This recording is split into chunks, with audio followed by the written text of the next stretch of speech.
Kita mula sekali lagi. Assalamualaikum dan salam sejahtera. Terima kasih kepada semua rakan media dari Malaysia dan dari Indonesia yang sudi hadir ke sidang media secara maya yang kita buat hari ini secara live.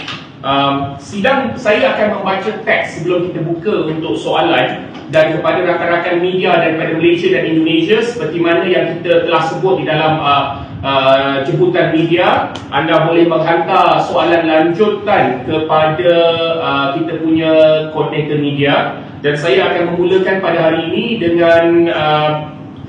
dengan bacaan teks hari ini sebelum kita buka untuk ni. Okey,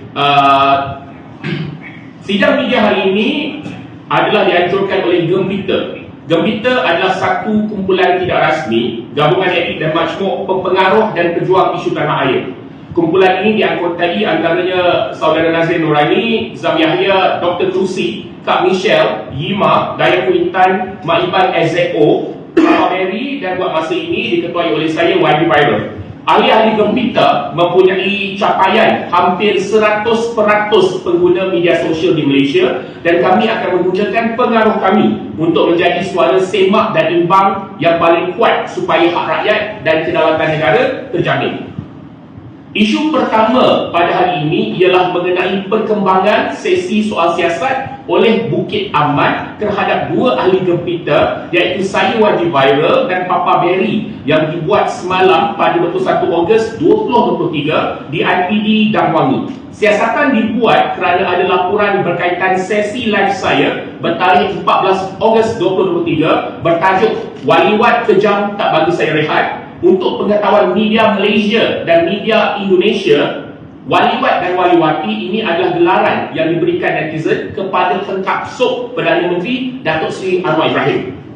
Laporan telah dibuat berkenaan ulasan saya mengenai isu lawatan Presiden Indonesia ke Malaysia pada Jun tahun ini, di mana saya tidak bersetuju Jokowi dibawa bertemu rakyat Indonesia di Chowkit, yang mana kita semua sedia maklum adalah pusat pendatang asing tanpa izin parti dari Indonesia, dan membawa Jokowi ke situ adalah ibarat memberi pengiktirafan kepada parti-parti ini dan memberi anggapan negatif terhadap kedaulatan Malaysia.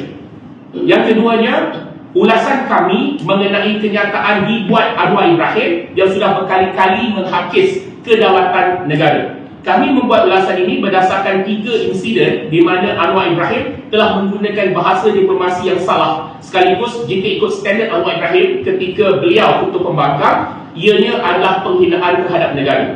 3 insiden itu adalah seperti berikut. Insiden 1 adalah merujuk kepada gelaran abang besar yang diberikan oleh Anwar kepada Indonesia dan memberi bayangan Malaysia adalah adik kecil yang mudah kecil hati. Insiden ini berlaku di Jakarta bertarikh 9 Januari 2023 di City Corp Leadership Forum apabila mengulas penyelesaian isu sempadan Malaysia-Indonesia.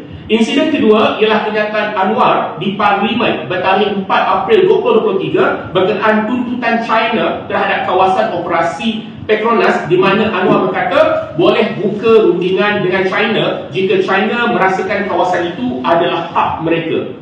Insiden ketiga terjadi pada 8 Jun 2023 ketika sidang media bersama Presiden Indonesia, di mana Anwar berseluruh menerima arahan instruksi dari Jokowi untuk menyelesaikan isu sempadan Malaysia dan Indonesia. Di ketiga-tiga insiden ini jelas dan nyata Anwar telah cuai dalam percakapannya berkenaan kedaulatan negara sekaligus menghantar signal yang amat salah. Kami juga telah disiasat mengenai apa yang kami tahu mengenai isu ambalan. Kami melihat laporan ini didalami oleh mereka yang berkuasa yang cuba membisukan kami dari bersuara. Sayangnya taktik ini telah gagal untuk menakutkan kami.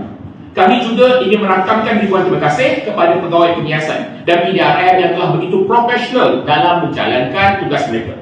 Isu kedua pada hari ini ialah perkembangan terkini mengenai blok ambalan milik Malaysia yang dituntut oleh Indonesia.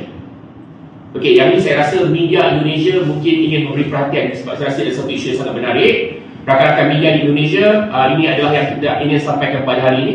Sehingga kini Anwar Ibrahim dan Menteri Terbabit tidak menjawab jika Treaty Laut Sulawesi itu akan memberikan kesan kepada tuntutan Indonesia terhadap blok ambalan milik Malaysia. Sebaliknya, kami lihat kerajaan berminat untuk memusingkan apa yang dibangkitkan sebagai satu fitnah terhadap kerajaan. Kita sedia maklum, segala bentuk penyelesaian sempadan akan memberi kesan kepada zon ekonomi eksklusif. Apatah lagi pada 13 bulan yang lalu, seperti dilaporkan oleh CNBC Indonesia, Kementerian Energi dan Sumber Daya Mineral (ESDM) Indonesia melalui Direktur Jeneral Minyak dan Gas Bumi Tun Tukar Aryaji membuat kenyataan susulan Treaty Laut Sulawesi yang telah dimeterai menjadi titik tolak untuk kerjasama kerajaan Indonesia-Malaysia membangunkan blok ambalat milik Malaysia yang selama ini menjadi tuntutan Indonesia. Tun Tukar membuat kenyataan oleh kerana treaty itulah kesepakatan telah dicapai oleh Indonesia dan Malaysia untuk membuat kajian berkenaan blok ambalat itu, dan kajian ini dijangka selesai pada hujung tahun ini. Menurut Tun Tukar, setelah kajian selesai, Indonesia dan Malaysia sudah merancang untuk membentuk satu Joint Development Agreement, perjanjian pembangunan bersama atau JDA, untuk membangunkan blok ambalat milik Malaysia yang dituntut oleh Indonesia.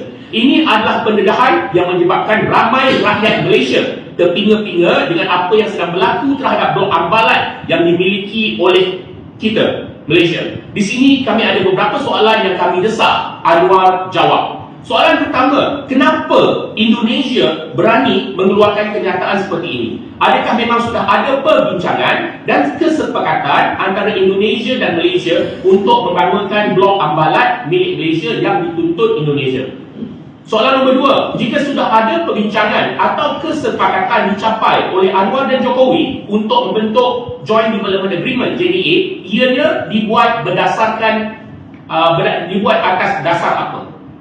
Nombor tiga, soalan ketiga, apakah terma dan syarat pembentukan JDA untuk membangunkan blok ambalat milik Malaysia yang dituntut oleh Indonesia itu? Berapa banyak yang Anwar sanggup beri kepada Indonesia dari blok ambalat milik Malaysia yang dituntut oleh Indonesia itu? Soalan nombor 4, jika tidak ada rundingan dan kesepakatan berkenaan blok ambalat milik Malaysia yang dituntut oleh Indonesia seperti mana yang dinyatakan oleh Kementerian Energi dan Sumber Daya Mineral Indonesia, kenapa sehingga hari ini kenyataan itu tidak dibidas oleh kerajaan Malaysia? Isu ketiga untuk hari ini adalah berkenaan dengan memorandum yang telah dihantar oleh Gempita kepada dua bekas Perdana Menteri Malaysia, iaitu Tan Sri Muhyiddin Yassin dan Datuk Seri Ismail Sabri. Kami telah meminta kedua-dua bekas Perdana Menteri untuk membangkitkan perkembangan terkini mengenai blok ambalat milik Malaysia yang dituntut oleh Indonesia di Parlimen.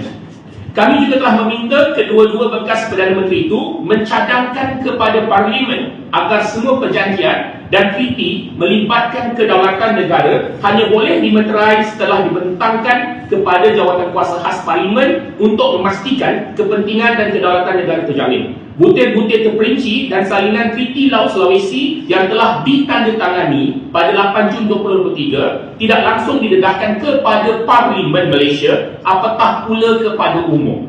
Ini telah menghalang proses semak dan imbang dan dapat dilaksanakan untuk memastikan kedaulatan negara terjamin.